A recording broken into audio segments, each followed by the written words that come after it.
Andrei Sakharov, born 1921. Graduated Moscow State University in Physics, 1942. Doctorate, 1953. Youngest member of the Academy of Sciences ever elected, 1953. 3 times awarded the Order of Socialist Labor. Stalin Prize, 1953. Order of Lenin, 1953. Formulated, together with Igor Tan, principles of a controlled thermonuclear reaction based on a magnetic thermal isolation of a high-temperature plasma. In other words, the inventor of the hydrogen bomb. Yes, yes. We all know all about Andrei Dmitrievich Sakharov. What's the point? We all know who he is and what he's accomplished. But because he's been hundreds of miles away at the nuclear weapons installation for the past 15 years and only rarely comes to Moscow, some of us may not know what he looks like. Fine. Now we can see what he looks like. I still want to know what's the point.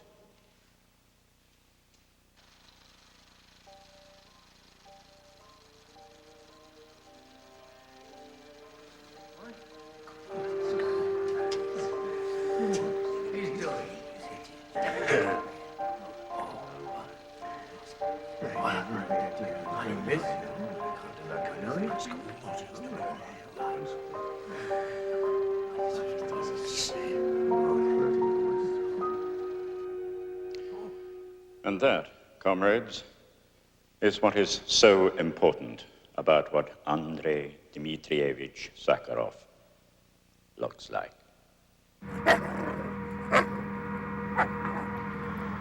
They want to know why. Why you? You know, if there's something you don't like, you pick up a telephone. You wanted to stop testing in the atmosphere, you call Khrushchev. They didn't stop testing. Nobody listened to you. You have a direct line to anybody in the country. You don't have to show up at these demonstrations with these people, these strange, unhappy people. Do you know any of them? No. What were they demonstrating for? They had 2 writers on trial, Sinyevsky and Daniel. My friend, what could that possibly have to do with you? For their stories. Sinyevsky got 7 years at hard labor, Daniel 5. What was in these stories? Fiction, fantasy. Fiction, anti-Soviet fiction? I read the stories, Yuli. You remember what happened under Stalin, what they do to keep people quiet? I remember you signed a petition against the rehabilitation of Stalin. Every time you signed a petition. Have you been protecting me, Yuli? With what little influence I have. But understand, even I can't protect you if you go too far. Don't, Andrei Dmitrievich. You are the greatest physicist in the world. You have more important things to do with your life. You know, I don't always seek out trouble. You don't always seek to avoid it either. Now, go home. Yes, for a month. We can spare you that long. See Claudia, get some rest. I've ordered the train for noon today. I can't take the car in? Do you know what they'd do to me if I let you get into an accident? No, I'd have the car meet you at Moscow Station.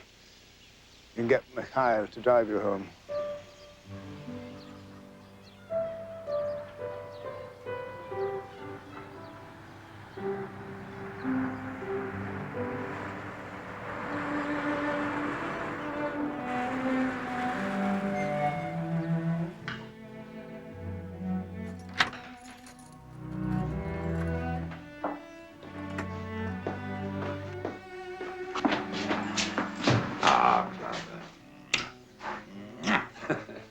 Come in, Mikhail. Have tea before you go. No, thank you, Doctor.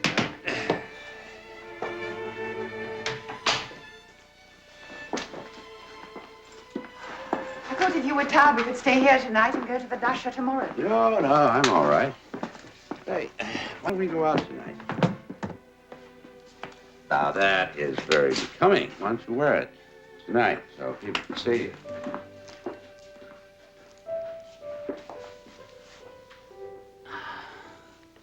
How are the headaches? They come and go. Have you seen a doctor?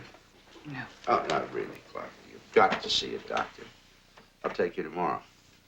We'll see. Well, where shall we go? A film? Well, we have lots of films at the installation. How about a concert? Rostropovich. At 4 o'clock, you think there's a chance we can get a ticket? Yes, of course. I'll use your name.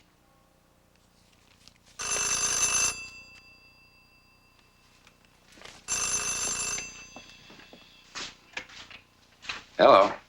I want to ask you if you'll sign a petition for Yuri Daniel. Where could I see you? Here. You sure? Of course.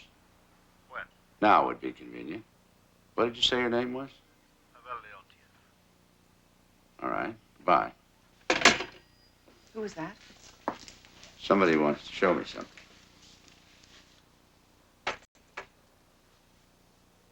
They want me to sign What? a petition. No petitions. Clara, you don't know what this is about. No more petitions. Yes, I've read Daniel's stories, and I've liked them very much. You see, he's not strong, and we're all afraid, his wife and children especially. Hard labor in the north, he won't survive. If we can get the sentence modified from strict regime to ordinary labor camp.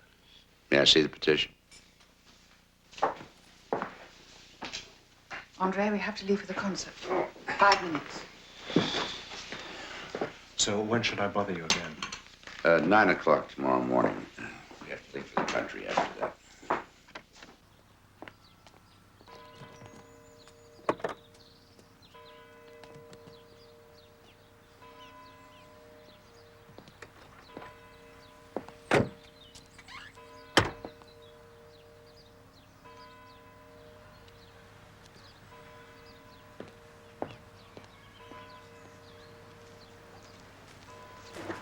Pavel Leontiev? I was afraid I was being followed once or twice. I didn't want you to be seen with me if you didn't want. So, Andrei Dmitrievich, did you decide? Of course I'll sign. It's an honor to be asked. Yeah.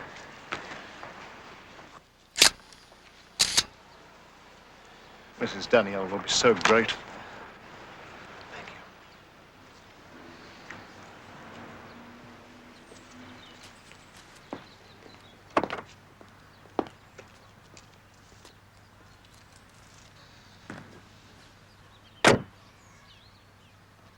Clara, if I were in a prison camp, wouldn't you want people signing a petition for me?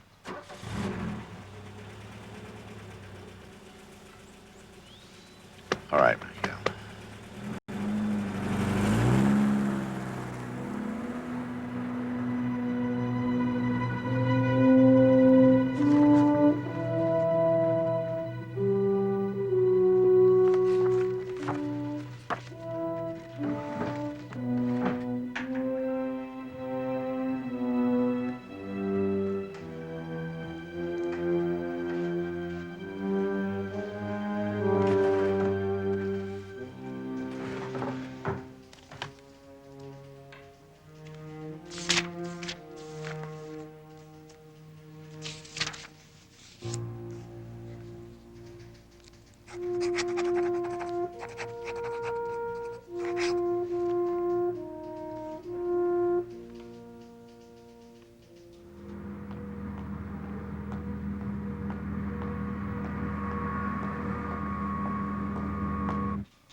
And what thoughts are you having today, Andrei Dmitrievich? No defense is possible. No anti-ballistic system, no shelters, no new technology. Nothing can ever prevent a nuclear attack from succeeding once it's launched. We've done our jobs well, you best of all. Tell me, Yuli, are we any better off than before? Well, that's a political question. We're scientists. It's our job to build them. Let experts worry about how not to use them. Yes, but if they knew what we know about the dangers. What would they do? Stop building them? Stop testing them? What would they do? If they see nuclear war is out of the question, maybe they'll start talking to the West. Stop dreaming. You don't know what you're talking about. I'm sorry, Andrei Dmitrievich. I told you I would protect you as long as I could, but there were limits. Now, didn't I tell you that? Yes, you did. Well, from now on, you can continue to work here, but not as deputy director. And your salary, instead of 1,000, will be 500.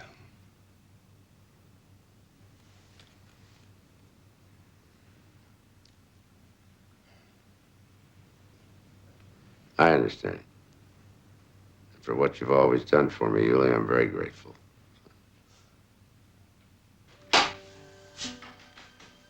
Claudia. Claudia? Claude? Mikhail, call a doctor.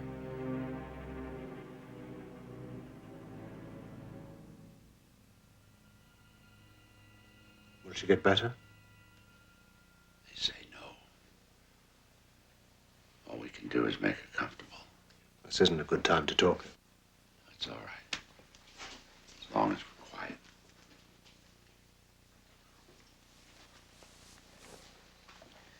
I just wanted to say, these thoughts you've been having about the arms race and coexisting with the West and people having the right to have free discussion about anything, how tremendously important I think this is. Not just that anybody would have these thoughts, but that you would. And I was hoping possibly that I could convince you to put these ideas down more fully on paper so that others can learn from them. We have the means to distribute your thoughts.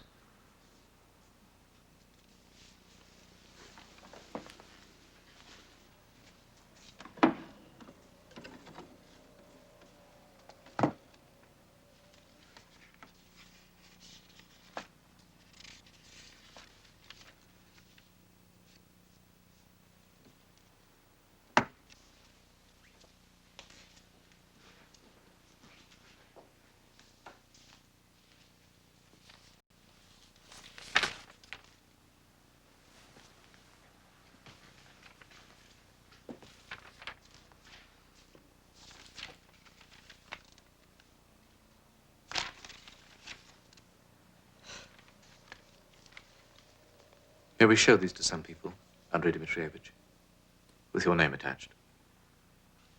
Yes. I'll have a copy made and get it back to you in a week. We have to type the copies individually. We can only make 4 or 5 at a time. It's not only Soviet bureaucracy that's inefficient. Well, we have a copying machine at the installation. Trust no one. Why, the secretary's been with me for 15 years. There's nothing in there I'd be ashamed of. Well, first I'll make a copy. Then I'll give it back to you. You understand this could end up abroad. It could even come back into the Soviet Union some Sunday evening on a radio broadcast from the West. Andre? Andre? Did I get you anything? No. Who's that? Roy Medvedev and Leontiev. They want to distribute my manuscript. I told them they could. You've gone too far.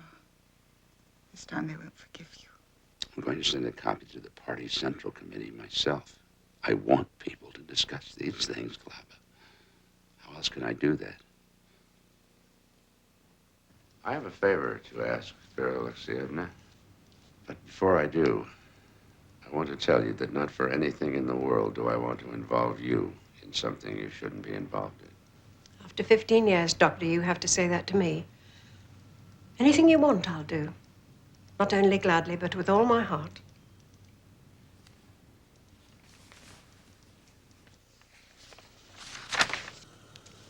There's no question you were correct to bring this to me. You did well, Vera Alexeyevna. It won't be forgotten. He said he was going to give it to the party Central Committee himself, sir. I knew you'd see a copy soon. You protest the leadership's privileges while you enjoy those same privileges yourself. You have a car, drive it. You make 1,000 rubles a month. 500, Comrade Slavsky. As soon as I suspected he was getting involved in all this, I cut his salary. People who take on such enormous responsibilities ought to have some advantages. It's for the good of the cause. You write about what you call the excesses of Stalin. The party has condemned the mistakes of the personality cult, but let me tell you, without a cruel hand, it would have been impossible to restore the economy after the war. Impossible to eliminate the American nuclear monopoly, something which you yourself had a part in. Our duty is to be strong, stronger than the capitalists, so that never again will 20 million of our people be killed.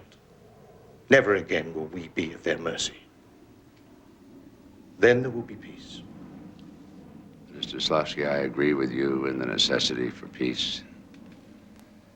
But I disagree that nuclear superiority makes war less likely. You're not here to discuss your hopes, your convictions, your anything else.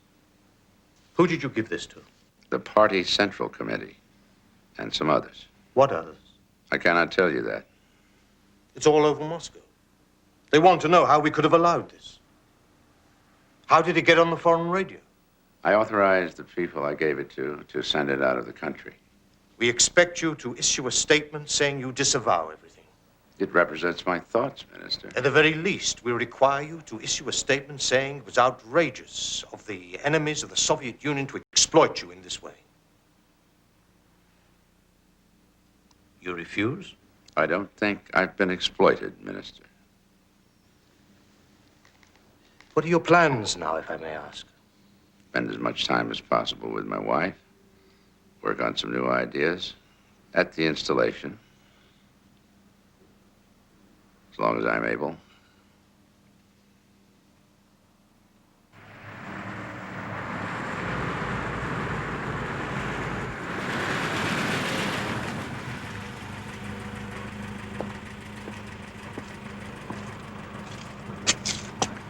Identification, please.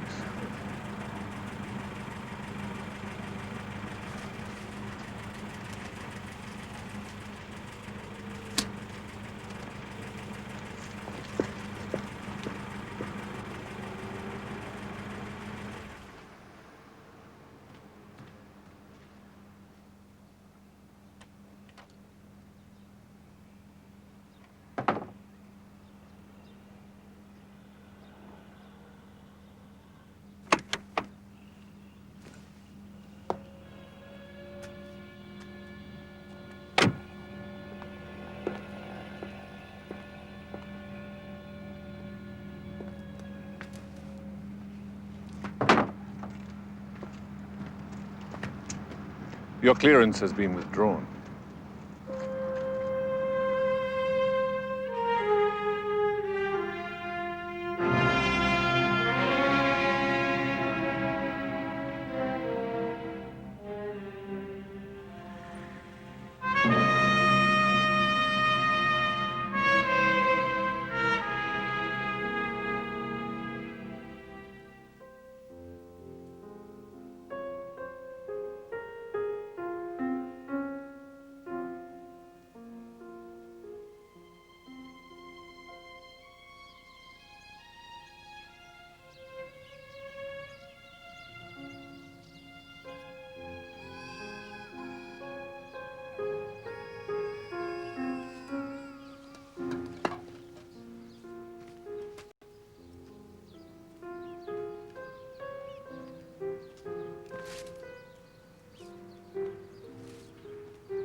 We must speak to you at once. This is Valery Chilidze. My brother Charis, you know him? The historian, the biologist. You signed his petition against rehabilitating Stalin. Yes, of course I know him. I respect him greatly. This morning they went to his house. They took him and locked him up in an insane asylum. We meet at another symposium. Oh, please. Will the delegates for the International Symposium on Biochemistry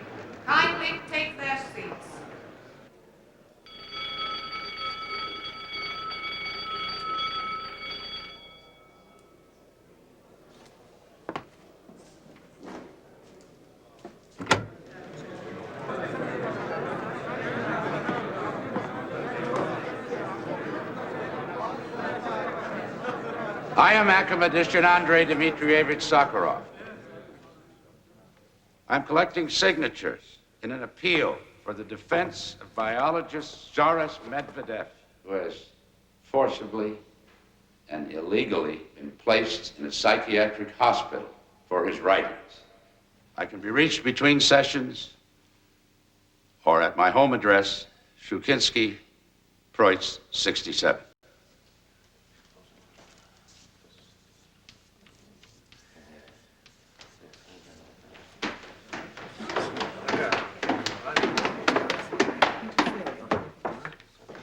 It's absolutely inappropriate to make science and politics as Sakharov has done.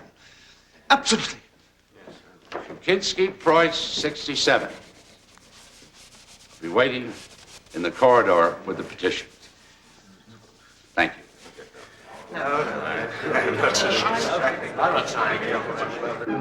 So, after the fourth day, the KGB men come out of the pyramid and announce, without doubt, it's Ramesses XXV who's buried there.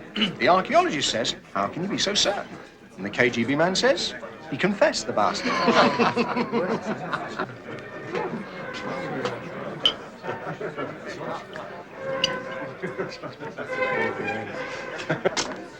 Will you come in, please? Thank you. I brought the petition.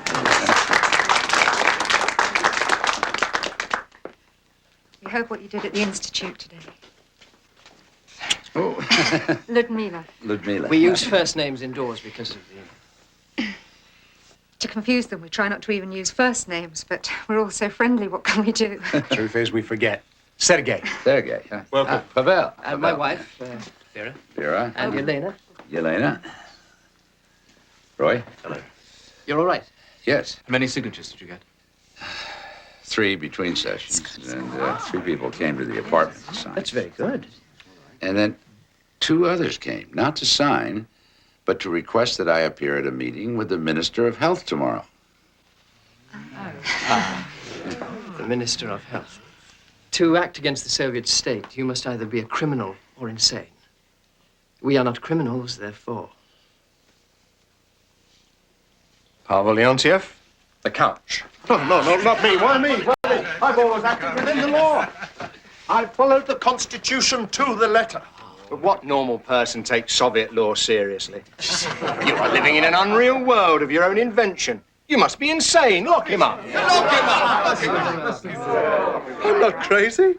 I'm not guilty of anything. No. You don't understand the criminal nature of your actions. Therefore, you can't answer for them. Therefore, you must be insane. Lock him up. Lock him up. I tell you, I'm not insane. Ever since I made my first legal protest, you've hounded me. Hounded you? Who has? KGB. I've been followed. I've been photographed. Normal citizens wouldn't consider this a problem, but you feel hounded. Obviously paranoid. For his own good. Lock him up. All because I don't agree with the state. Exactly. You are in conflict with society. Some of our greatest socialist leaders were in conflict with society. Lenin himself. You compare yourself to Lenin? Delusions of grandeur. Obviously insane. Lock him up. Now, can anyone suggest a course of treatment? Drugs? Yes. Isolation? The canvas? What's the canvas? They wrap the patient tightly in canvas. Then they soak him in cold water. As the canvas dries, it contracts. The ribs are slowly crushed. The pain is excruciating. A toast. A toast! A toast! Oh, yes. A toast. To the success of our hopeless cause. Success.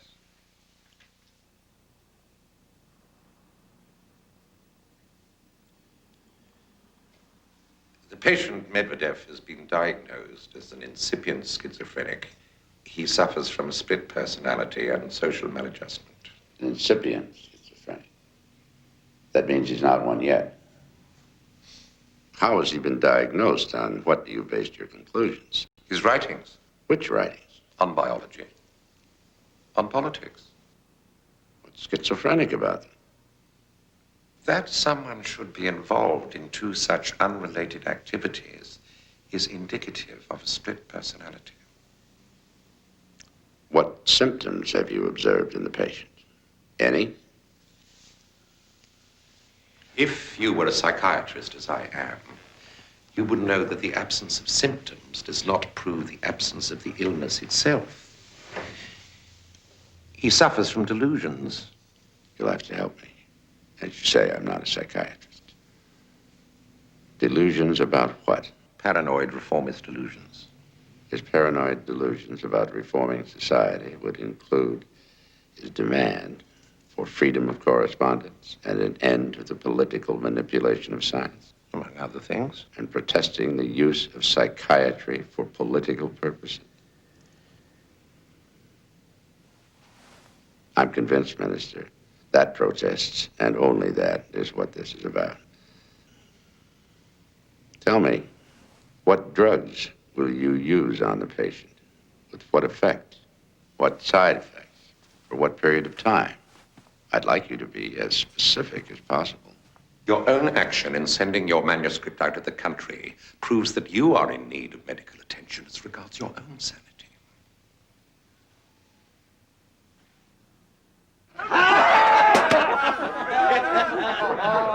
The first time! The first time! The first time they ever had to back down. In history!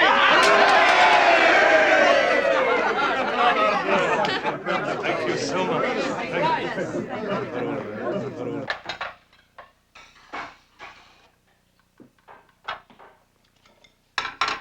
Famous occasion. All Moscow will hear about it. One of the problems getting involved with us is you do something and bang, right away we're on top of you to do something else. There's a lot to do.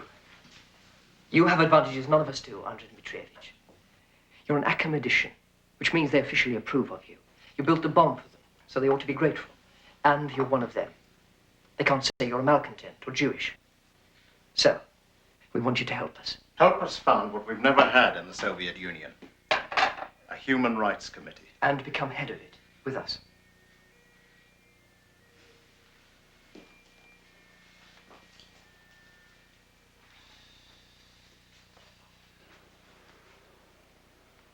What would this committee do? In the Soviet Union, we have a constitution. We have laws. The problem is nobody takes them seriously. That doesn't mean they shouldn't be taken seriously or can't be. What we want is to study how rights here are protected. Very interesting idea, but even so, I have to tell you, I don't feel comfortable being the head of something. Tell me what this committee would do specifically. Observe at trials. Make sure the proper procedures are followed. Help prepare petitions. Make reports on what goes on in the Gulag, in the psychiatric hospitals. We'll stay within the law ourselves. We just study. We don't take action. In the Soviet Union, to study is to take action. Or would this committee make a difference, or would it just raise false hopes? If they have to even discuss human rights, if they have to take them into account, if they know people are watching them, they've never had to do that before. We don't want to pretend there aren't risks for you. We don't want your answer right away. There's a trial in Kaluga in 2 weeks. Vale and Pimenov, mathematicians. They distributed samizdat. Your presence might help. Because the court is full with workers and there is no more room inside. These people have a constitutional right. We have a right. We have a right to be there. Will you represent? Will you take no more room for you? Somebody seat. My name is academician Sakharov. Academician. Of course. Please, go in. Thank you. Just a minute. That's it now.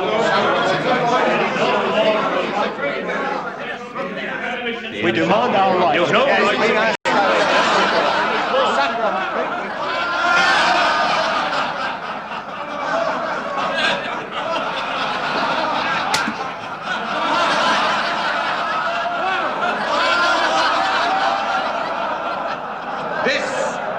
This samizdat, this secret publication, you typed out the entire manuscript, did you not? I did. Even though you knew, you had to know the anti-Soviet character of it. Well, you can say that I knew, but Did you not type this anti-Soviet sentence? Here, in the USSR, there were camps which surpassed Hitler's in their scale. Hasn't been taken as a whole, but whether it's anti-Soviet or not, I can't tell. your testimony at the investigation, you gave a definite opinion. It's not possible. I gave no such testimony. Is this your signature, witness? Yes, it is. But this isn't the end of the sentence. Why don't you read out the whole sentence and let everybody else? The court will read your evidence in the way it considers necessary. That is all. We'll adjourn for lunch.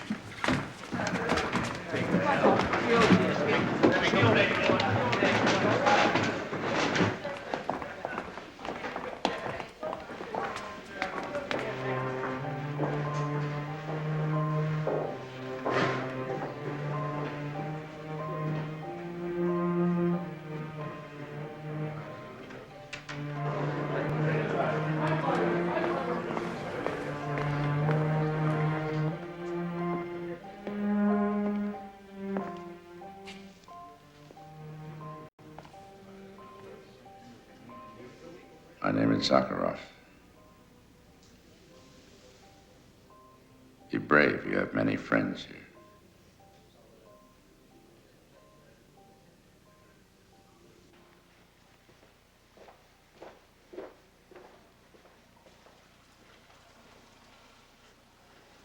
Drink this, it'll do you good. I'm a doctor. I prescribe it for you. I never drink anything cold. It makes me sick. Really? How very strange.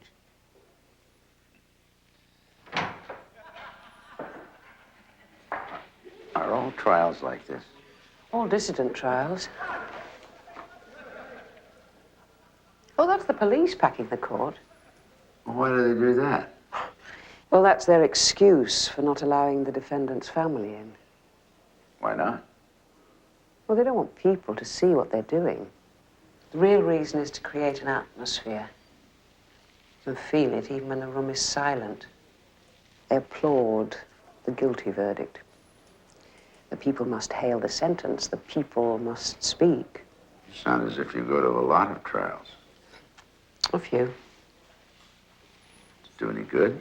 Doesn't do any harm. We come because it's right to come. How long will these get? 5, 7, 10 years. That was a very nice thing you did in there. Will you go back in after lunch? I think so. Good.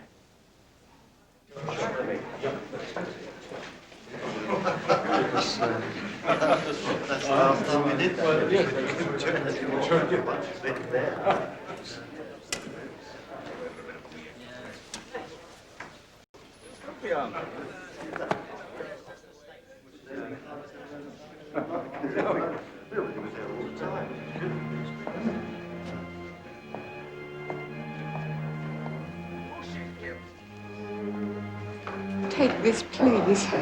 It could save my husband.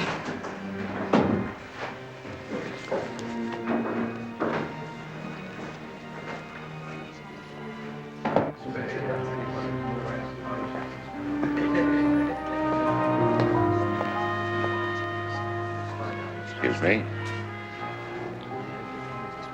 Ourselves all weekend. Listen, we've been there when we have to present ourselves. May I have a word with you? Yes, of course.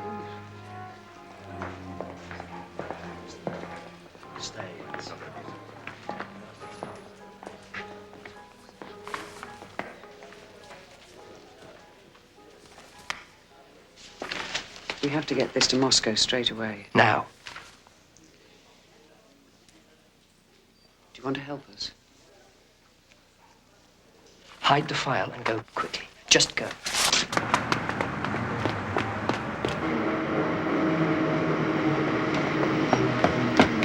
Kaluga-Moscow passenger train will be departing from platform 2. Non-passengers are requested to leave the train.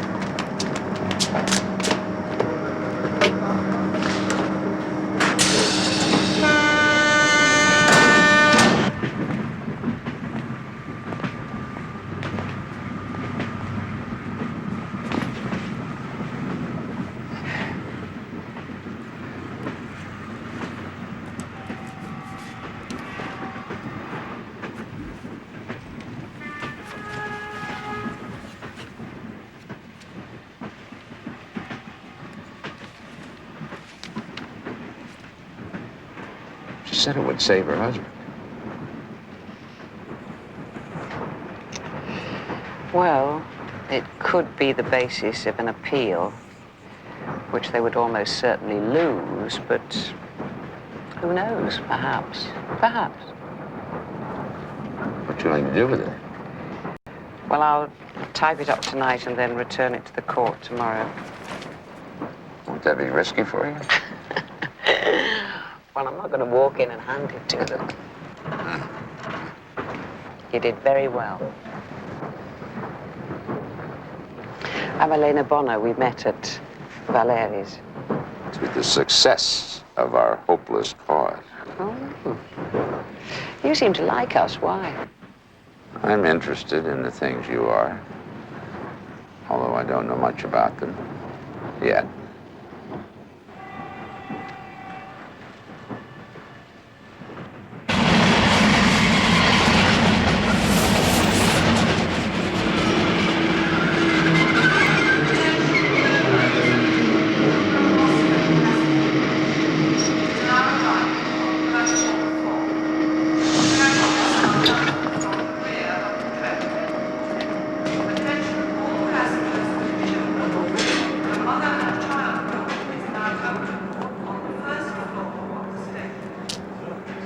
This has been quite an adventure for me. Maybe we can have another one sometime, together.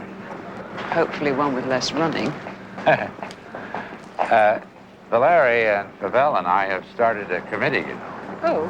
Yeah, Tuesday nights, people can come to the apartment and we'll try to help them. Very good. I don't know if anyone will actually come, but if they do, maybe you could join us. Well, I don't think you really need my help. Still, it might be nice. We'll see. Well, a good day, Academician Sakharov.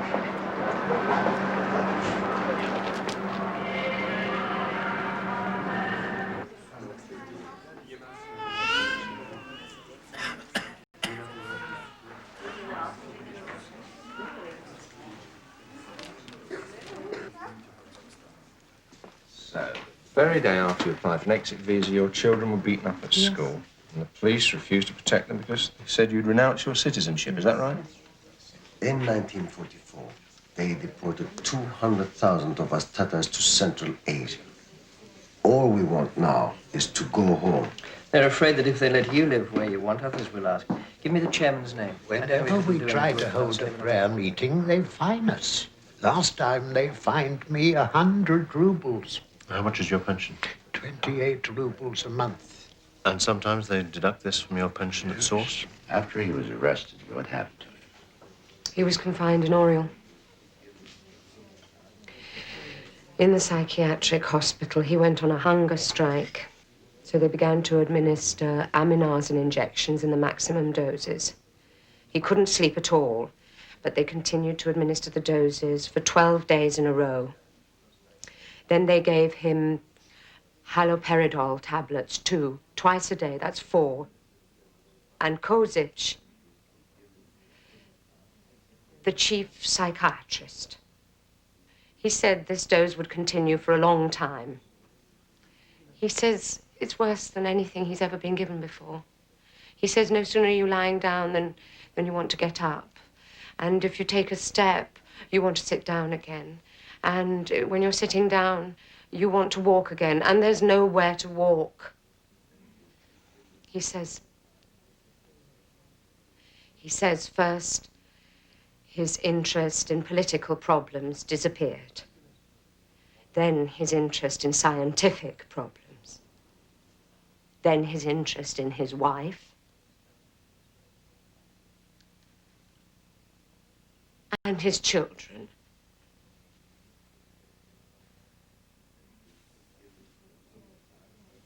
We'll make a petition.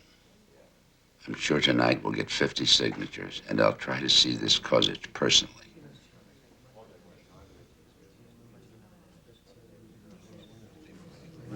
Aren't you afraid of the police? Excuse me. Elena.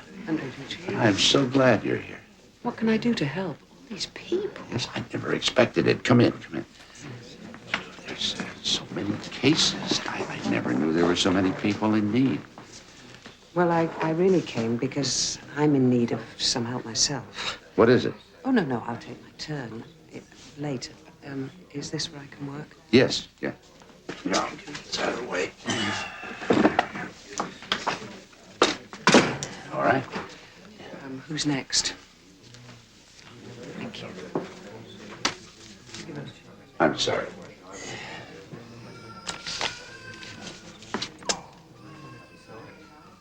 They've tried every legal means to leave, but they're Jews. Last year, less than 1,000 Jews were allowed to emigrate to Israel.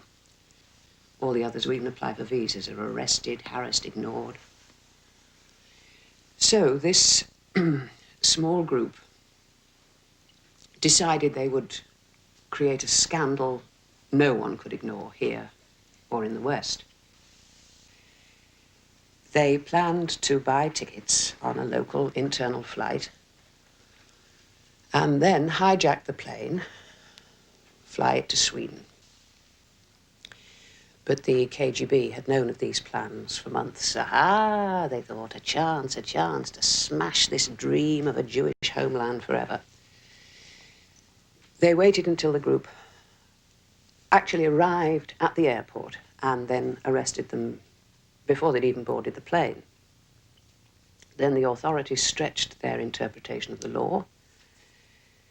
They've been charged with treason. Treason? The only charge that carries the death penalty. Some of the accused relatives were allowed into the court. I lied. I said I was Edward Kuznetsov's aunt. When the death sentence was announced, the crowd in the court stood up and cheered. Fascist, I screamed. Only fascists can applaud a death sentence. I punched one of them. Well, at least they stopped cheering. It's very cold.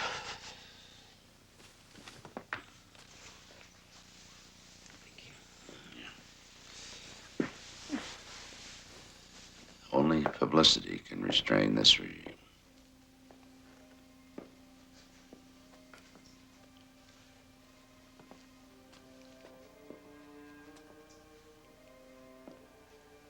I know Brezhnev well enough to send him a telegram. I'll say I don't approve of their breaking the law, but no death sentences.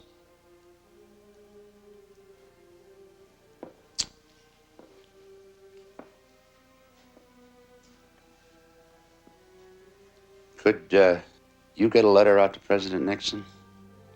Possibly one of the American correspondents. Good. We'll have Nixon appeal to Podgorny. Then, look, I wonder if this is a thought. The Basque terrorists with the death sentences. Could we link the two cases? I mean, if everyone brought pressure on Franco so he would commute their death sentences, could our government do less? When will their appeal be heard? 9 weeks. Good, we have time. We'll start work tomorrow. Now, I'm going to take you home so you get some rest.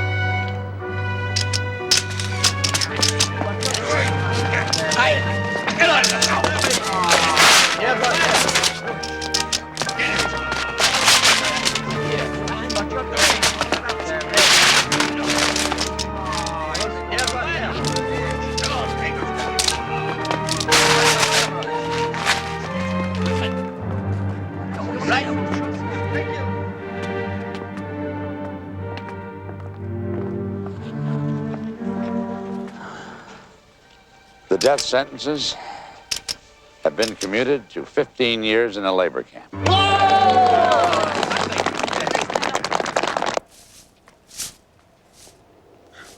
I shall be 50 years old next month.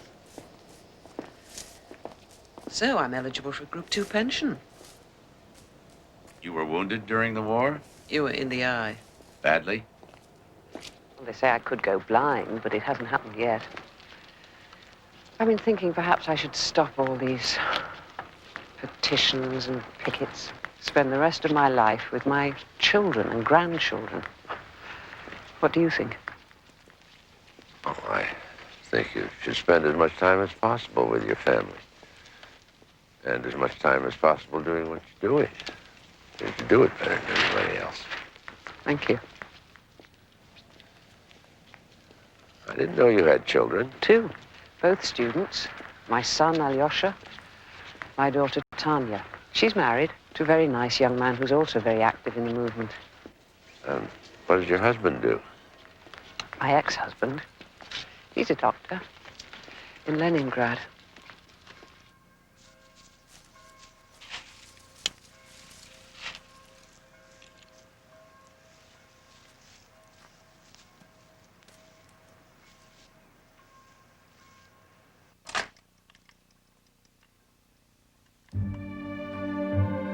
Thank you.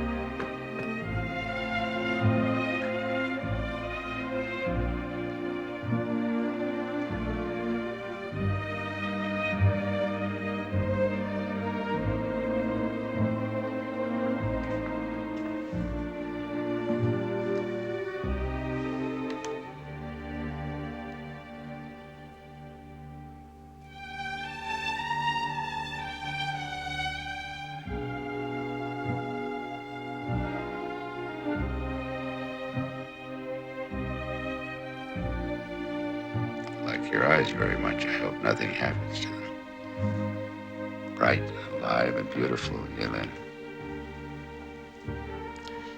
My family call me Lucia. Lucia.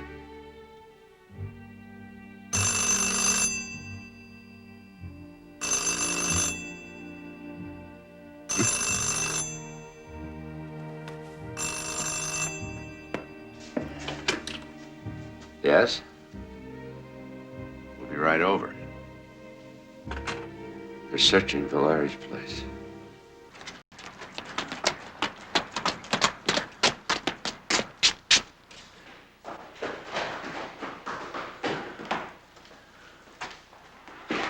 The elevator is out of order. Well, I'll just see.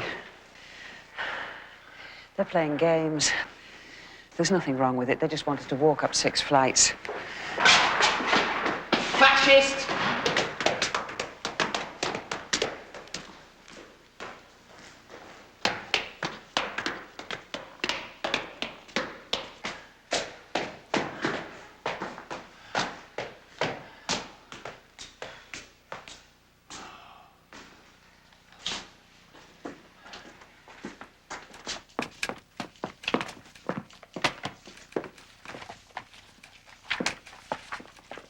They're taking all the records of our committee.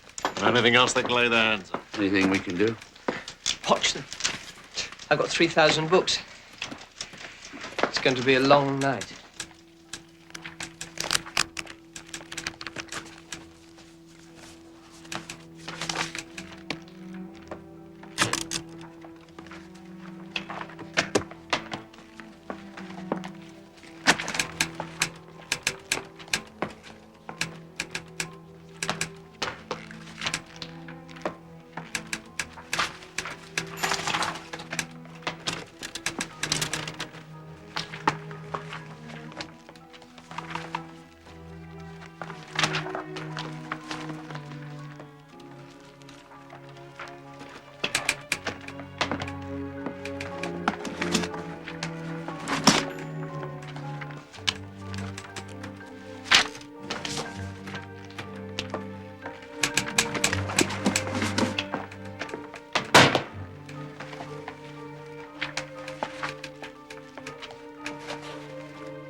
like you to meet my family.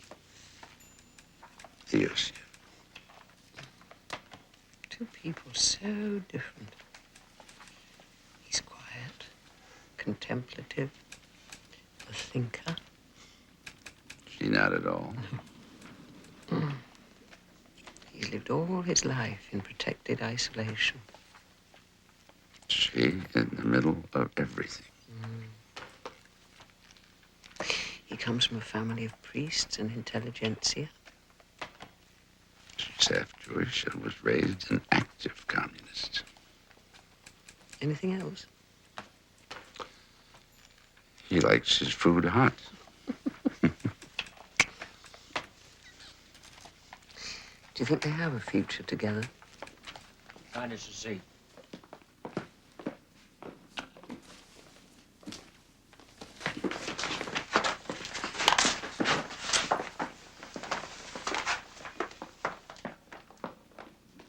Who knows about the future? So, you and I must make each year we have together count for 3, Lyusia.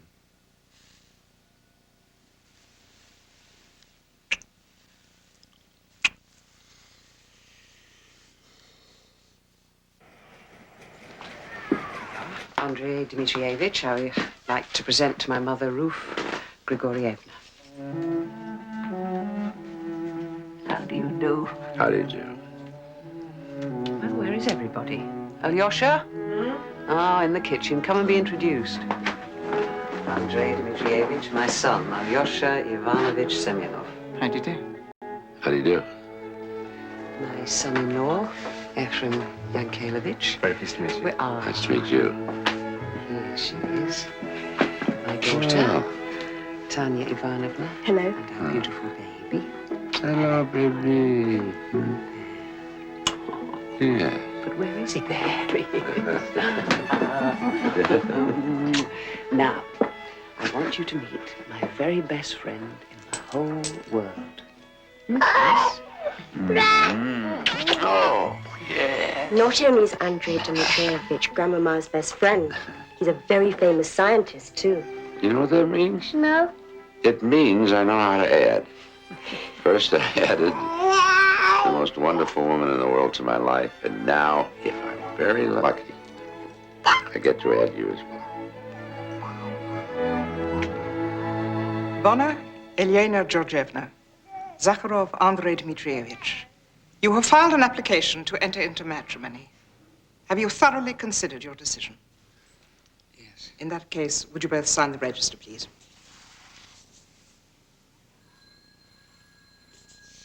On behalf of the local Soviet of Working Deputies, I pronounce you man and wife, and I wish you many happy years together.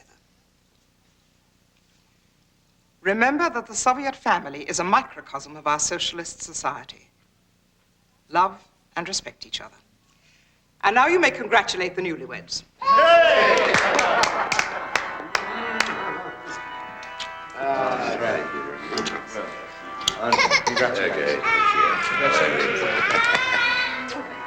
Where are they going for the honeymoon? They're flying to Kiev tonight. They have to see Viktor Nekravsky about the Bukovsky case. What about the picketing? Oh, we'll be there, don't worry.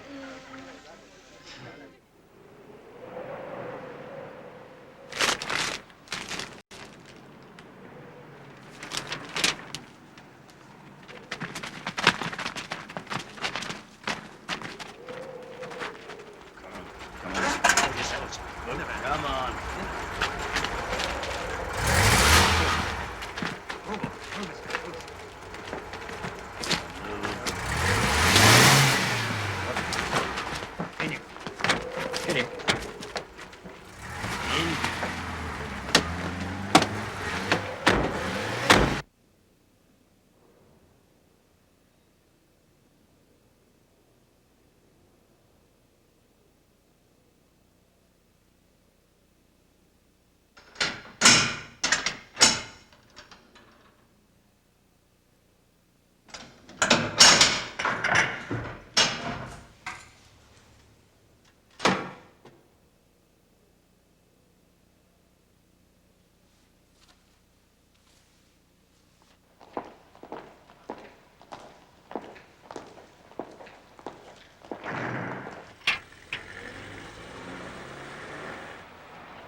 Your first arrest.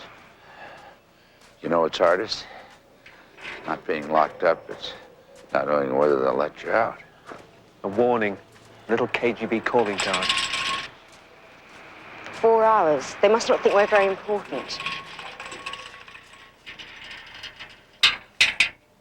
I'm glad Lucia was sick today. Let's go home. Now, what do we call this one? Goldberg? Now, right? Papa Goldberg, Mama Goldberg, yeah, and Anya Goldberg. How many is that? 4. Right. Now let's draw one for Anya. See if she likes this one. Brushing her hair. I wonder if she would like a mousy goat. No, we can't do a mousy and a goat. We'll do a flying mouse. Did you send him that? See if we can do Lawyer's that. name. And yeah. then have to have a tail, right? Let's draw this leg. Oh, yeah. I don't know if she likes it the way she... What's the matter? Brush your hair. Bastards! Now, I bet you draw one for me, and I'll think come it's back spelled and me. guess what it is.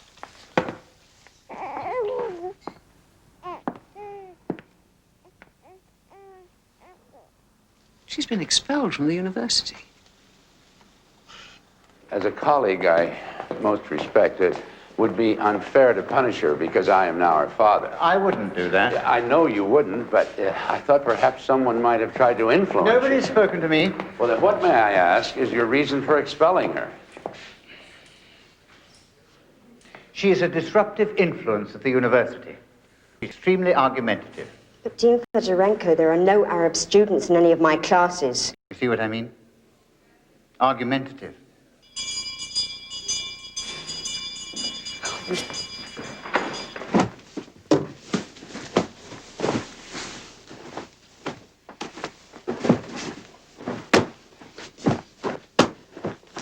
I think the children should leave the country. What? They're punishing our children because of what we do. What we do is right. The children know that. They wouldn't want to go. I don't want them to go. We'd never see them again. Then perhaps we should stop what we're doing.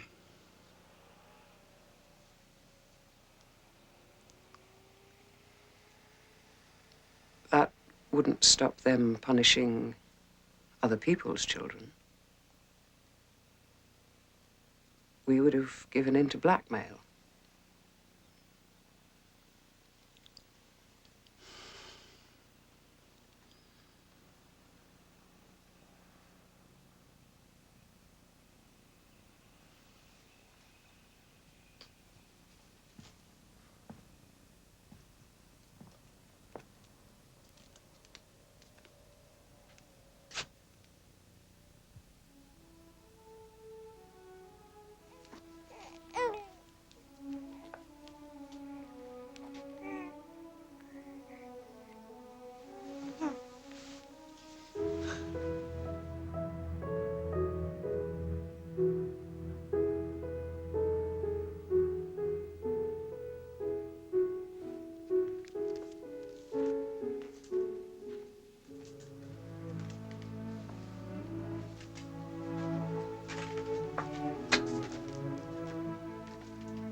You're right. We'll stop when they stop.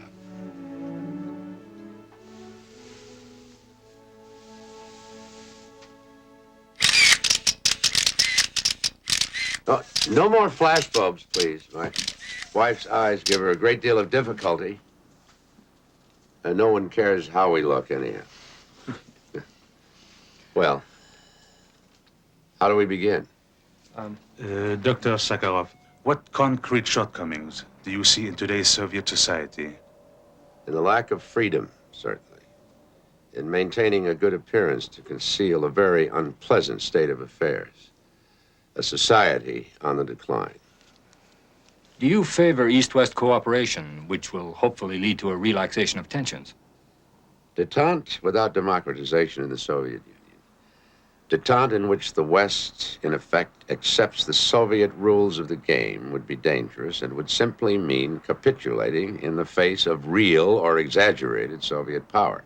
I think such a development is dangerous because it would mean cultivating a closed country where anything that happens may be shielded from outside eyes. A country wearing a mask that hides its true face. What can be done to change the Soviet system? Almost nothing. Why not? Because the less free a system, the greater is its ability to maintain itself. Dr. Sakharov, have you ever feared for your health and freedom because of your activity? Not for myself, but for the members of my wife's family. That is the most painful thing, because it is very real, and it is coming closer to us.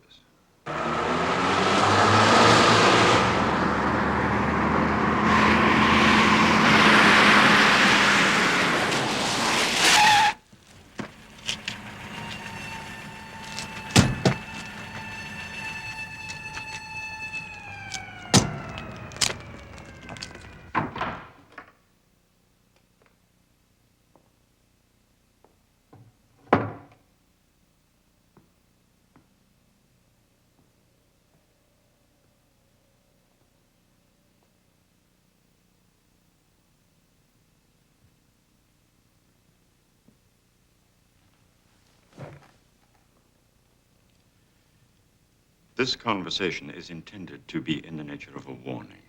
Please listen to me attentively and try not to comment. When you began a few years ago to engage in public activity, we assumed that you would express your opinion about certain shortcomings, as you see them, without attacking the Soviet social and political systems as such. Even then, your statements were being published in the anti-Soviet press abroad and caused noticeable harm to our country. Lately, your activity and statements have assumed an even more harmful and openly anti-Soviet character. You are seeing foreigners and giving them material for anti-Soviet publication. I would be very glad to have my writings published in the Soviet press. I consider openness of publication of great importance. Please listen carefully. By nature of your previous work, you had access to state secrets of particular importance. You signed a commitment not to divulge state secrets and not to meet with foreigners. But you do meet with foreigners, and you are giving them information which may be of interest to foreign intelligence agencies. I am asking you to consider this a serious warning and draw your own conclusions. I have never divulged military or military technical secrets, and I never intend to do so. In addition, I'd like to call your attention to the fact that I have been out of secret work for 5 years. The state has the right to defend itself. I'm not going to try to convince you. I know that would be useless. But you must understand what is involved here. And who is supporting you, anyway? Who needs you? Last year, I was involved in 2 collective appeals, one for amnesty for political prisoners and abolition of the death penalty. Each of these petitions was signed by more than 50 persons. You do not seriously think that the law is going to change just because you wish it. This is not the time to abolish the death penalty. The death penalty does not help to make society more humane. Many countries have abolished the death penalty. Yes, they abolished it in the United States, and now they're forced to restore it. You seem to like the American way of life. Even though they permit the unrestricted use of guns, they murder their presidents. And now, they've got this demagogic fraud of the Watergate case. I'm not familiar with the American way of life. They probably have their own problems, and I would not idealize them, but I think we should end this conversation, and I think you should give serious thought to my warnings. Any state has the right to defend itself. There are appropriate articles in the criminal code, and no one will be permitted to violate them. I cannot agree with you that I have been violating the law. In particular, I cannot agree with you that my meetings with foreign correspondents are illegal or in any way endanger state secrets. Goodbye.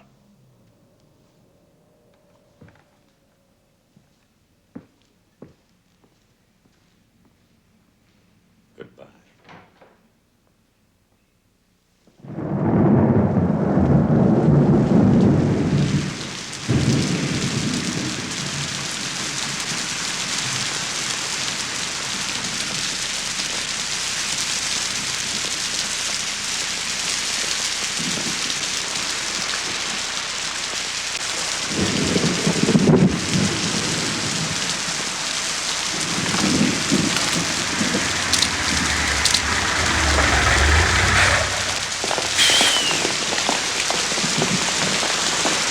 I've heard about you. You traitor! You and your whore ought to be locked up in a loony bin. What have you got to say about that? Hey! Now, you hit me. Go on.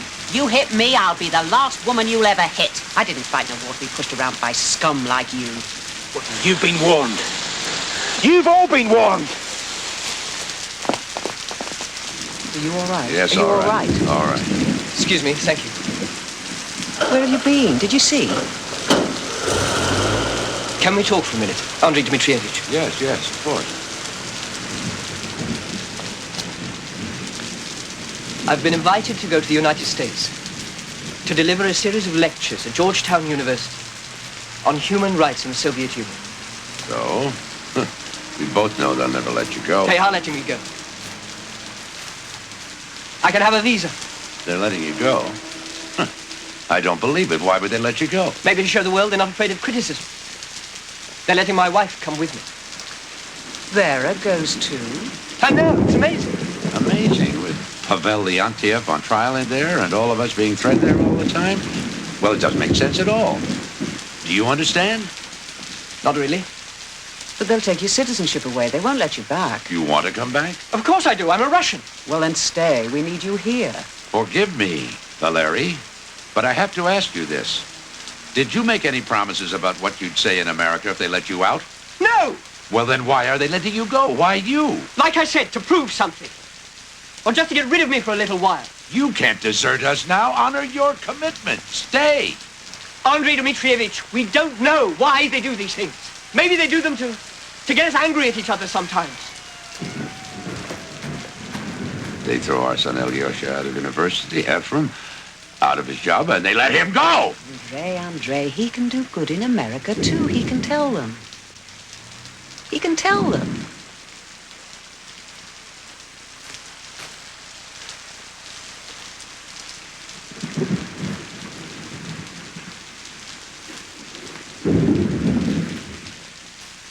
I think tomorrow we'll have a day just for ourselves on the river. Alyosha, what are you talking about? Tomorrow I have to visit my old friends, academicians. Ask them to help us. They'll still be there on Monday. But in this weather, it's been raining for 6 days. But tomorrow, the sun will shine. I promise you, we'll take all the family. Alyosha's new girlfriend, you think she's so pretty, will spend the day on the river.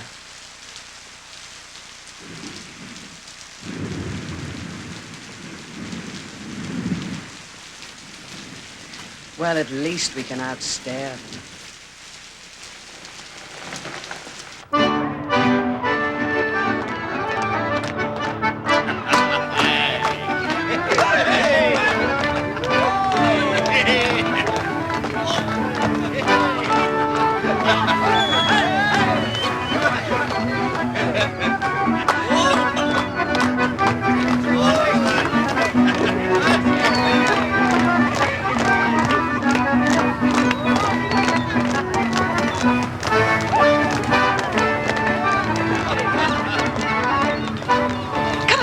No.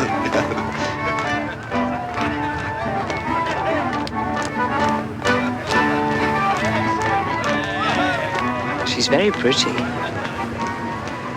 Does she know what sometimes happens to friends of ours? I've told her everything. But she likes you anyway?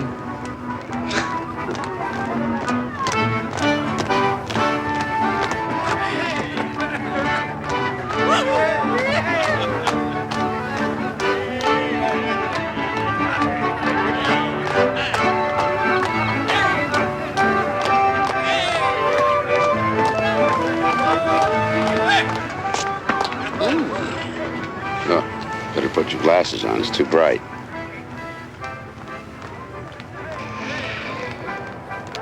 You know, your daughter consistently amazes me. Son she promised, son we got. Must be different. The old days, huh? Can you imagine it? Day on the river for people like us under Stalin? It's not so different now. Their methods are different. They're smarter, that's all. I don't know that I agree with you. They want the same thing now that Stalin wanted. Not to let people breathe. With the respect. Stalin's was a reign of terror. You lived through it. Totally arbitrary. Madness. He murdered millions. Millions for no reason at all. Your own husband shot for no reason at all. You, all those years in exile, camps, for no reason at all. They did it for control, for power. But the totality of it, the arbitrariness, the terror. Today, they don't need Stalin's terror. They do the same things other ways. It hasn't happened to you yet. First, they'll get the foreign newspapers to attack you, to write lies about you in Czechoslovakia, Hungary. Then our own press will publish them quoting you. Then our papers will write articles themselves, saying they agree with this world opinion, as do so many others. Then your former colleagues will denounce you. My colleagues are honest men. Will denounce you.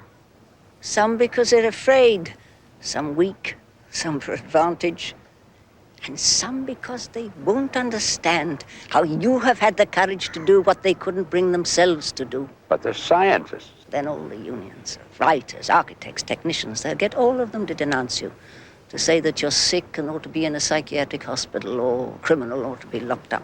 Then when the whole country is turned against you, they'll come after your friends and your family, because that's how they frighten others.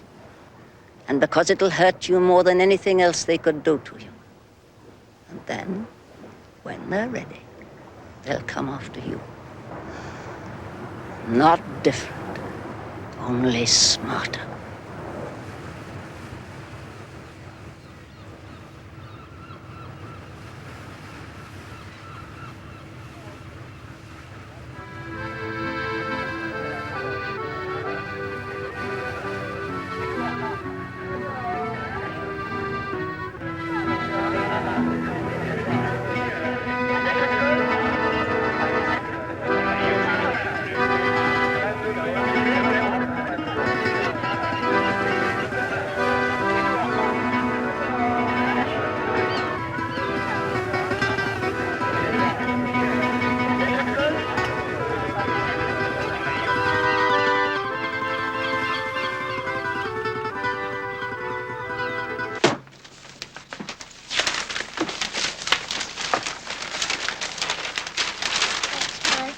Mommy, Daddy, and Granny.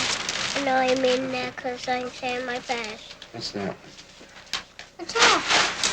A chair. Right. Maybe that's buried. Sakharov coquettishly waves an olive branch at the West. He defames the Soviet state. He has become an instrument of hostile propaganda. That's signed by 40 of your colleagues. Your friends. It is you defenders of human rights and not the KGB who are making the situation more acute. If it wasn't for your ill-considered actions, there would be no arrests at all. You are an enemy of peace, which has been paid for with the blood of millions. You, Sakharov, beneficiary of the best educational system, the best medical care, the best workers' society in the world, slander that society. For that, we, the steel workers, condemn you.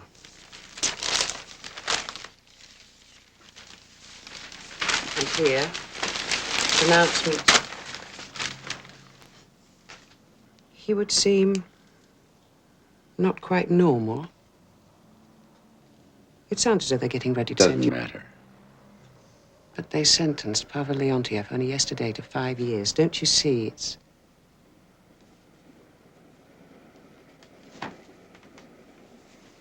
Well, let's see what you have for me there. I haven't even finished. What is it? chair Oh, you yet. haven't finished your chair yet? No, I finished it. Beautiful. It's in gold. Now let's Somebody else. Andrei Dmitrievich, we've decided to start publishing the Human Rights Bulletin again. It's been too long since there's been a public record of political prisoners.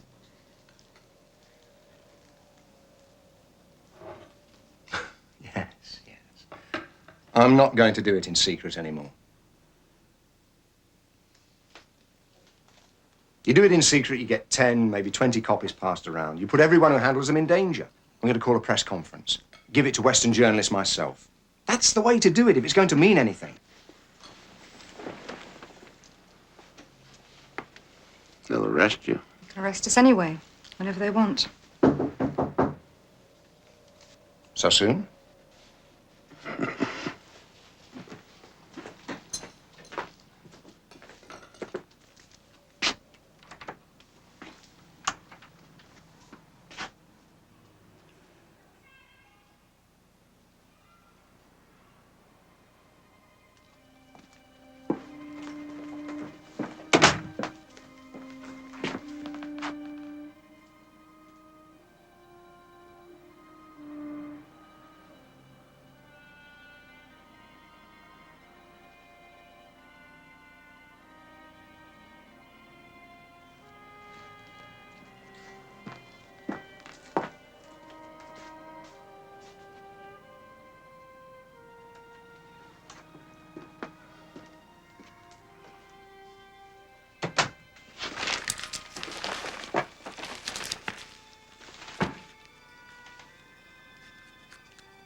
Just let me do a drawing.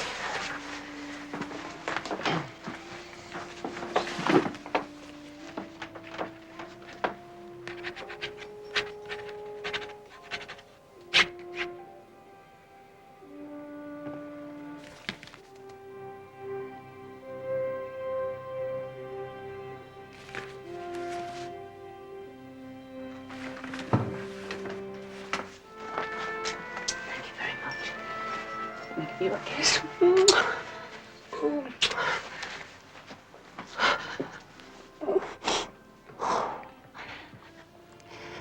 I'm going to send it to America, where it can be published.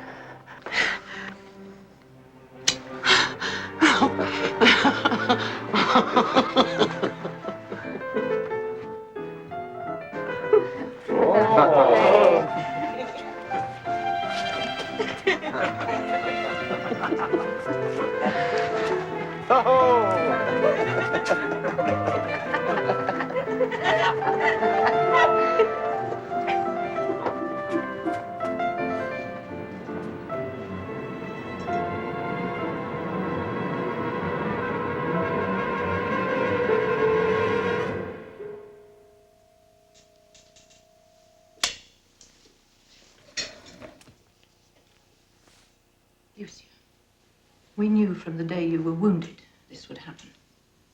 Every increase in pressure within your eyes destroys the light-sensitive cells and irreversibly reduces your field of vision. Without an operation, you'll be totally blind within 6 months. Lucy, why didn't you come and see me sooner?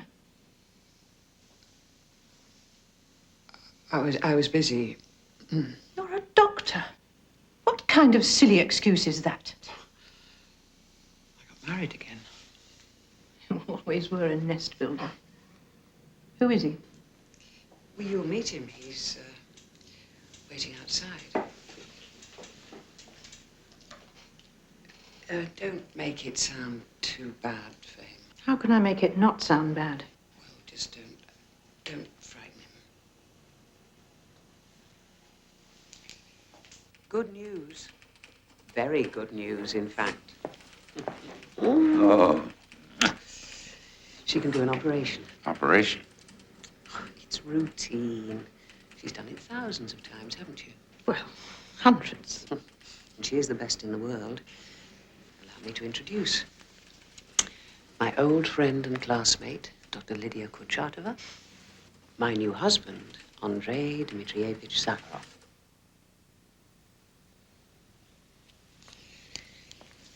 So when do you want to do this? Well, you really shouldn't wait too long. A week. 2 at the most. Sooner the better for me.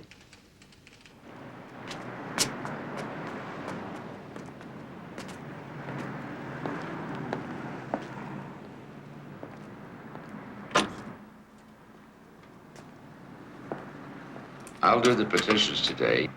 You get some rest. I don't want to rest. There's one here from the KGB for you.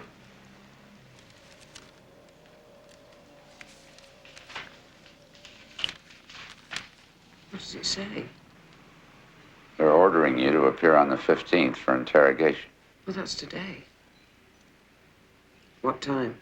3 o'clock. Where? The Fortivo prison.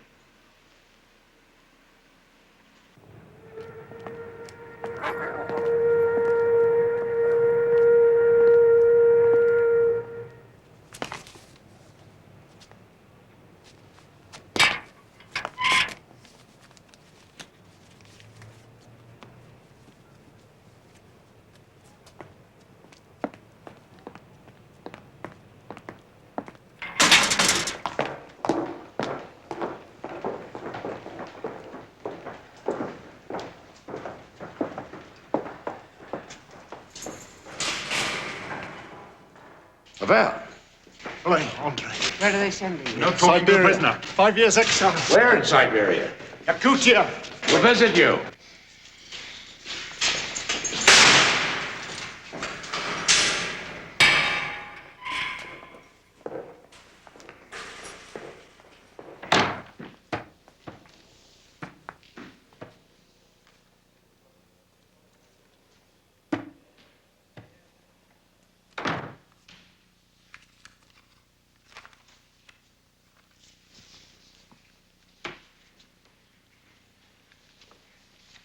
Right on time. We may be quite a while. It's all right, I'll wait. Then make yourself comfortable. Please come in.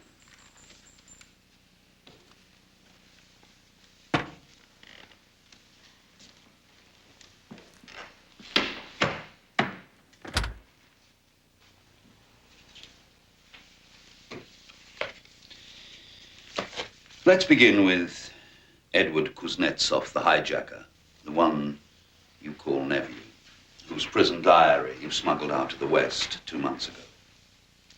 Why did you do that? To ensure their publication. It was my duty. Explain that to me. How else would the world know the realities of our life here? I see. Do you consider that the act of a loyal citizen to spread lies? They're not lies. To spread Edward Kuznetsov's lies outside our borders? Who is the object of this investigation, me or Edward Kuznetsov? That hasn't been decided yet. Either of you, both of you. Any number of you. I will not give evidence against Edward Kuznetsov or anyone else. I include myself if I am the object of this. That will depend on your attitude here.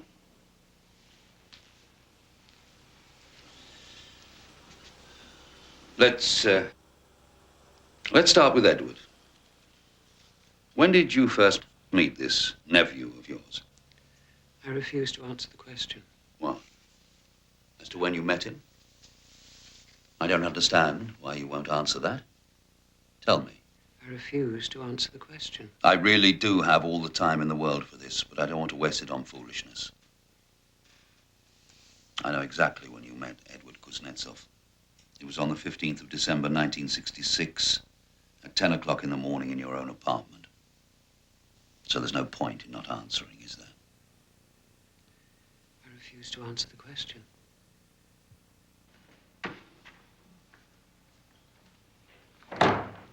You obviously don't understand the seriousness of your situation. Perhaps you should talk it over with your husband. I'll see you here again, 3 o'clock tomorrow. Think about it. There's one point you may not fully understand. Kuznetsov's death sentence was not reduced to 15 years unconditionally. It can be reimposed any time. You understand that, don't you? I refuse to answer the question. Well, do you understand this? His fate depends on you. His life is literally in your hands this minute. Do you understand that? I refuse to answer the question. Tomorrow afternoon, 3 o'clock.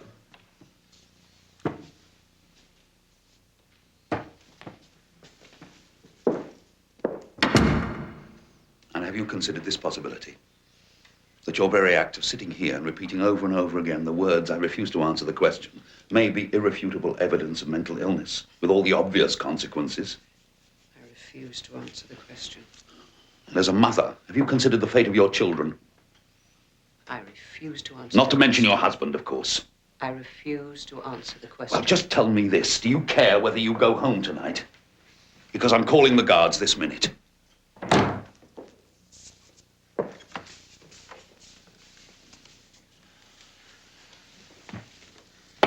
3 o'clock tomorrow.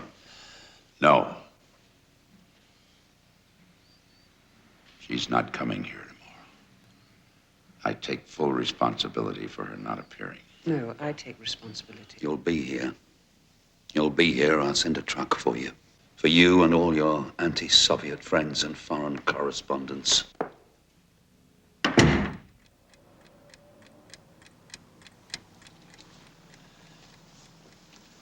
I don't know how much time we have. Yes? Mrs. Sakharov, do you feel that this KGB harassment is a way of getting at your husband? Oh, yes. Dr. Sakharov? Not only at me, at all the dissidents. More of us are being threatened, intimidated every day. Our friend, Sergei Kovalov. He gave some of you the Chronicle, the list of political prisoners. We mean to attend his trial. We hope you all will, too. It'd be very helpful. Helpful how? Do you think Western opinion really matters to the regime here? Oh, very much. Very much, not just public opinion. The expansion of contacts with the West, economic, technical, cultural, scientific, opens up a whole range of possibilities. Now, if we could get the support from our colleagues in the West, they could influence our government in a way that we obviously can't. Dr. Sakharov, I know you're pessimistic that anything much can be done realistically to improve the system in the Soviet Union.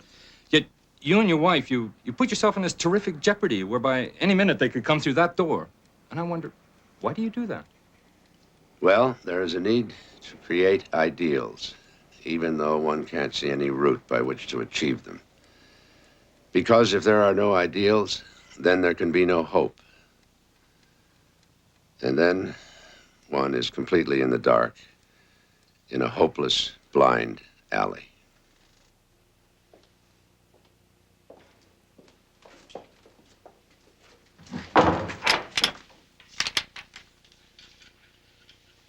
They've been here to see me. What did they say? If I operate on you, I'll never work as a doctor again. Lydia, we wouldn't do that to you. I feel... Not your fault. Don't even think that it is.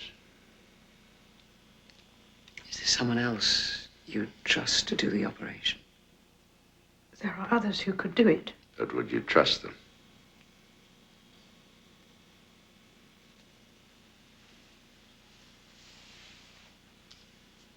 There's only one thing left to do. We have to get you out to the West for the operation. They'd never let me go. And you think they're so much stronger than we are? Fill these out, 2 copies each. Get a certificate from your husband that he has no objections. 6 photographs. An official invitation from abroad, everything witnessed and notarized and returned here. And then? It goes there. Nina? Nina? It's Lucia. Moscow, where else? She's the name of an honest lawyer in Kiev. Levitch, but they might not let her in. Wonderful, and you? Huh? I expect the children are speaking Italian like natives now, yes? Nina, I want you to do me a favor. I have to come to Italy, but you know the regulations. I can't without an official invitation. Oh, you are wonderful. I knew you would. But there is one more thing. I need the name of a good eye surgeon. Where, it's a little, it's something I have to have seen to. Well, as soon as they let me. No, it'll just be me. Because they won't let him. But he's had invitations to lecture. I sometimes think they'll never let him out. Yeah, Nina, listen, I think I should hang up now. I hope I'll see you soon on the Ponte Vecchio. Goodbye. Goodbye. She says that you are very famous in Italy. 5 months. And every month, her field of vision is diminishing. I must insist on an answer. You insist that we allow you to leave so that people all over the world will believe that medicine in the Soviet Union is not good? The answer is no. Now we must do what we have prepared ourselves to do.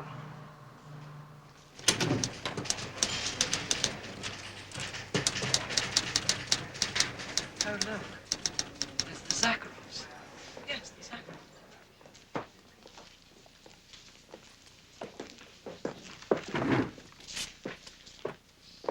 Yeah, it looks like she's been turned down again.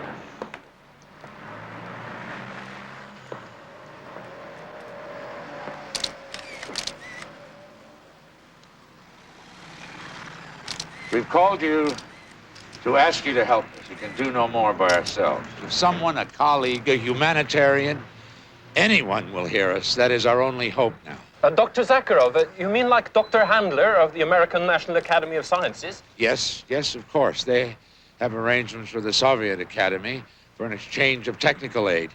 If he will hear us. But, sir, he has. This came over the wire yesterday. Quote, "It would be extremely difficult to imagine successful fulfillment of American pledges of scientific cooperation if the spirit of détente were to be damaged by any further action taken against Dr. Sakharov." Sir, he sent this to the Soviet Academy yesterday. That's good news, isn't it? Yes. It made the press this morning. In America, not here, of course. What is your reaction, Dr. Sakharov? I didn't know.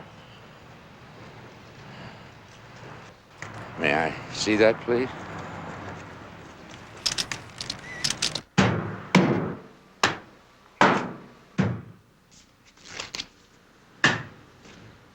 There, you have it. Now go. But I think you should know that your husband will never be allowed to go abroad and join you. You think I'm going to defect? I'm as Russian as you are. I'll be back.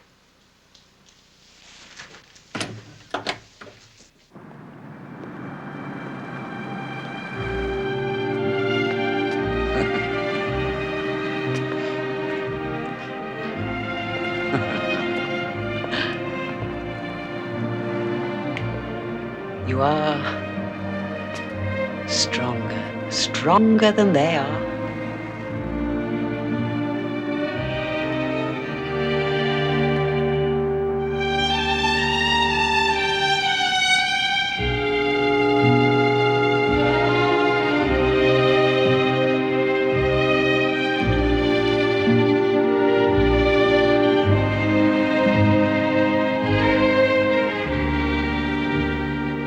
And they promised her.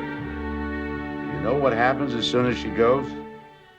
The wolf comes and says, "Let me in." Well, they can tell he's the wolf, they send him away. But the wolf goes to the blacksmith and says, "My voice is too deep. I want to sound like a goat. Can you help me?" The blacksmith looks into his mouth and says, "Why, your tongue is too thick. If I could make it thinner, you'd sound just like a goat."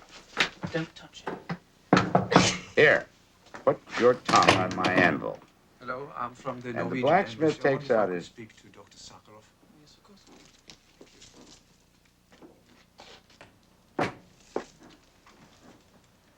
Academician Sakharov, I'm the first secretary of the Embassy of the Kingdom of Norway. May I present you with the ambassador's compliments and these roses in honor of your designation as recipient of the Nobel Prize for Peace.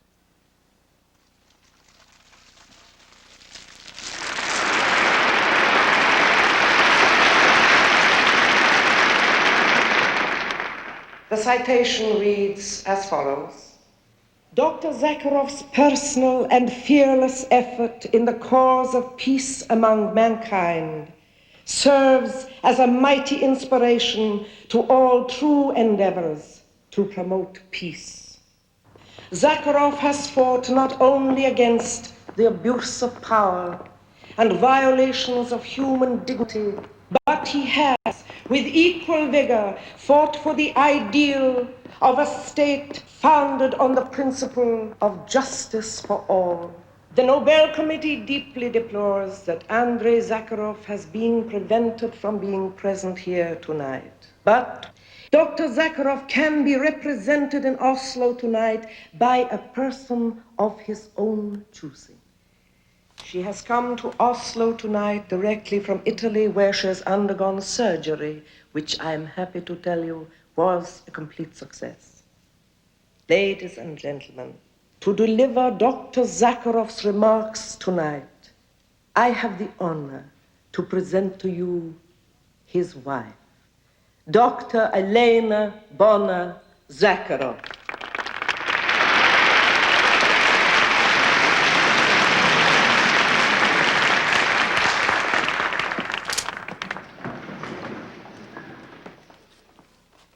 Peace, progress, human rights. These three goals are indissolubly linked. It is impossible to achieve one of them if the others are ignored. Regarding the problem of human rights, I should like to speak mainly of my own country. I demand to be allowed to appear as a character witness for Sergei Kovalov. On the same day, you are selling your country in Norway for 30 pieces of silver. You have no rights here. Then at least I demand his wife be allowed to be present at his trial.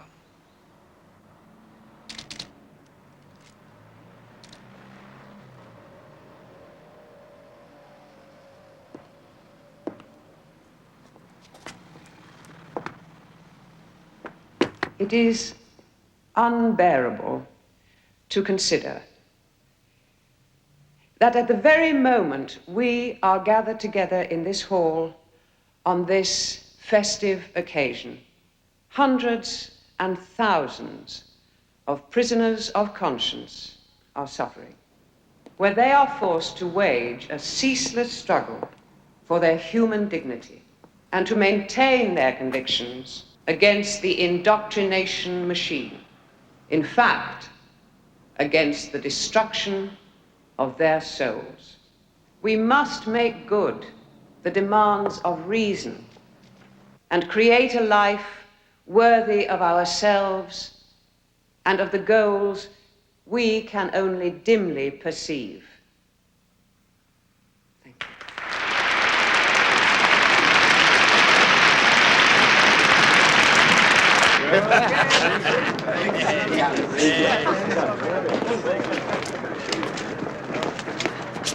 Ten years. 7 in a camp, 3 in internal exile.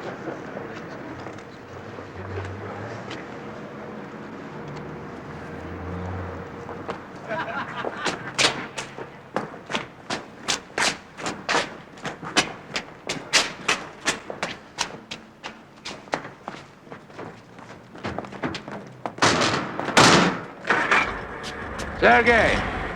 Sergei! Sergei!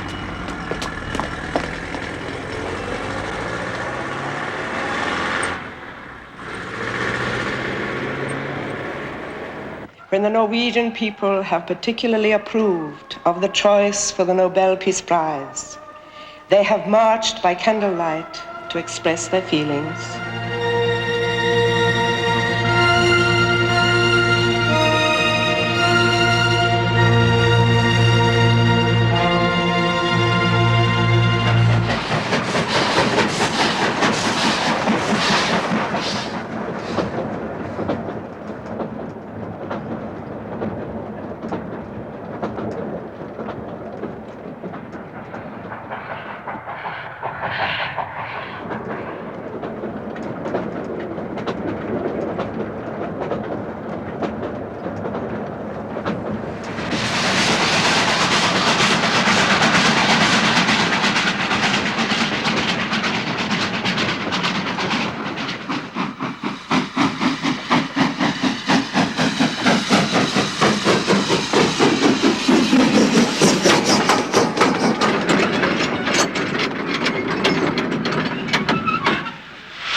Excuse me.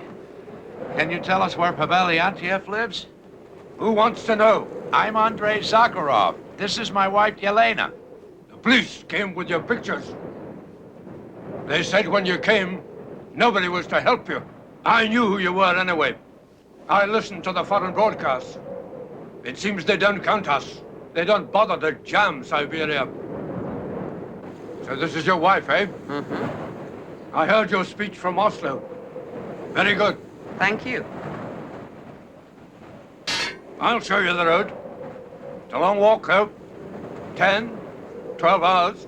I don't have a car, I'd take you. Aren't you afraid of the police? The police? You want to go now? It'll be night soon.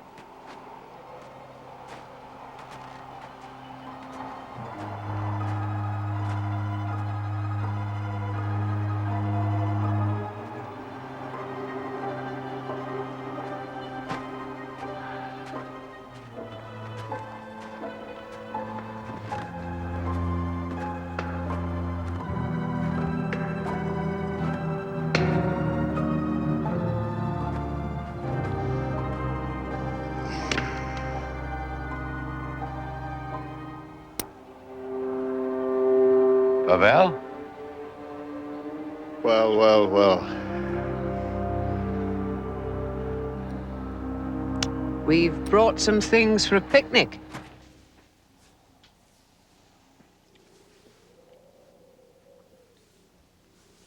Is there anyone you want to know anything about?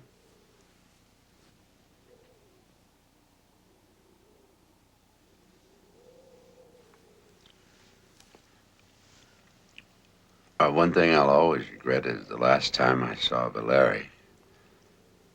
I said some angry things, foolish things. He was right to go to America, even if they won't let him back. I knew you wouldn't stay angry with him for long.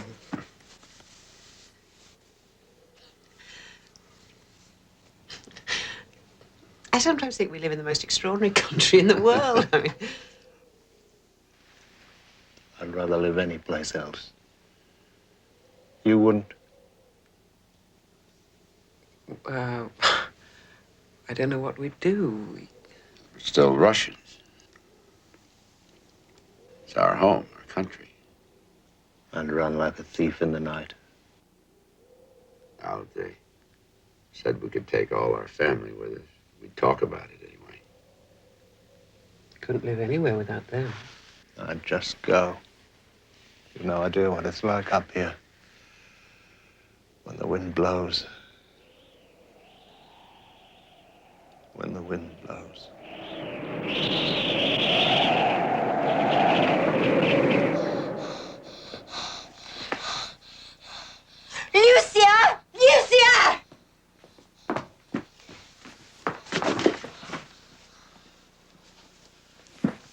Get my bag. Call an ambulance.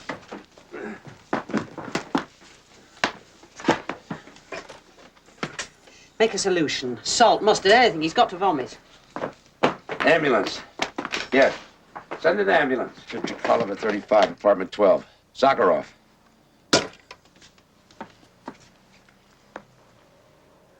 What is it? Something in his system. I think maybe I know. Could it possibly be poison?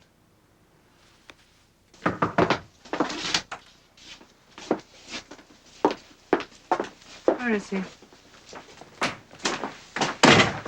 Andrei Dmitrievich. This morning while you were away, Matvey and I were taking out the trash. And two of them came up and said, if all of you don't stop this shit, you and the kid are going to wind up buried in the trash heap yourselves. And later, Matvey was out playing, and I heard him scream. When I got there, he pointed to his mouth but couldn't say anything. Did you see anybody there? Those two men. I don't want to say for sure. All right. Lift him. Carefully.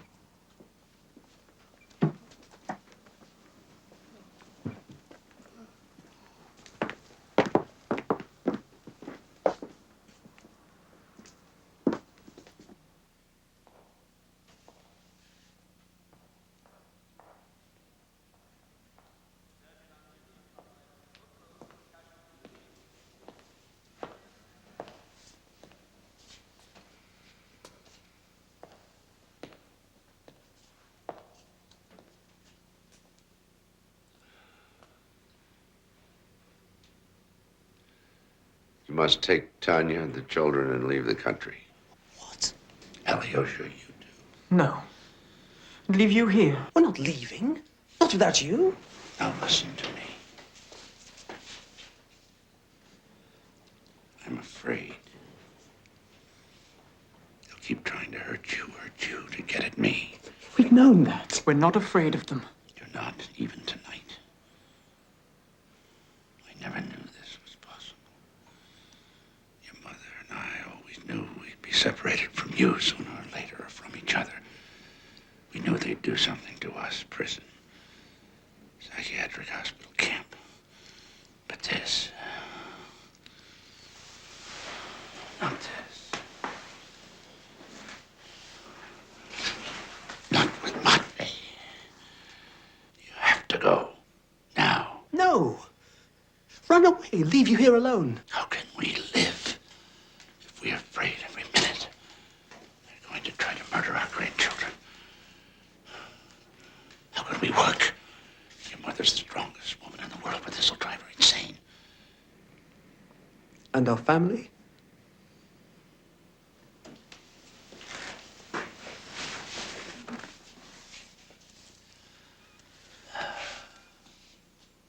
We'll still be a family. Just apart for a while.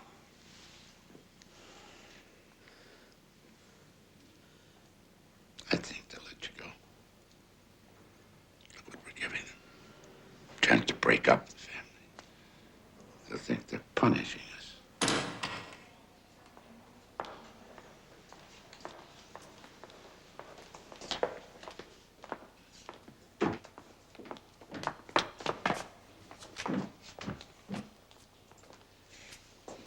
He's going to be fine.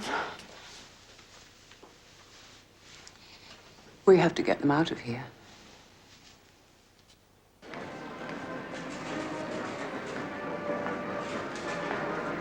I'm so happy, huh? Do you know why I'm happy? I think of you in America with lots of new friends. People who will love you as much as I do. I'll write you every week and send you pictures, all our favorite animals. And I know that you're going to be so happy. But you know what? This is the happiest day of my life.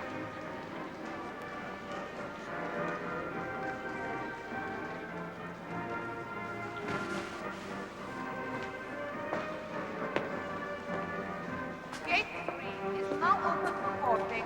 can't take this. Like hell I can't.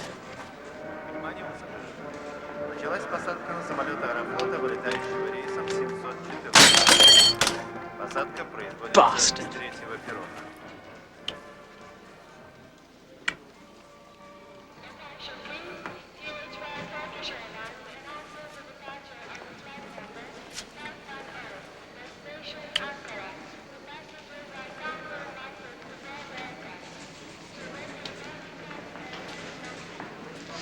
Take care of it for me.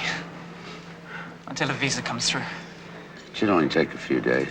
Why would they care if you want to get married?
On January the 22nd, 1980, Soviet police arrested Dr. Sakharov.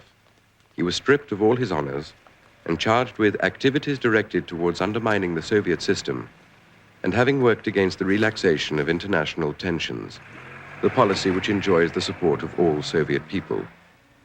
Without benefit of trial, he was confined to the industrial city of Gorky, where his wife voluntarily joined him. Under 24 hours a day observation, he was prohibited from meeting with foreigners and criminal elements and from correspondence and telephone conversations, even with his family. Nearly 2 years later, the Sakharovs went on a hunger strike that lasted 18 days. Near death, they broke their fast only when the authorities finally allowed Lisa to join Alyosha in America.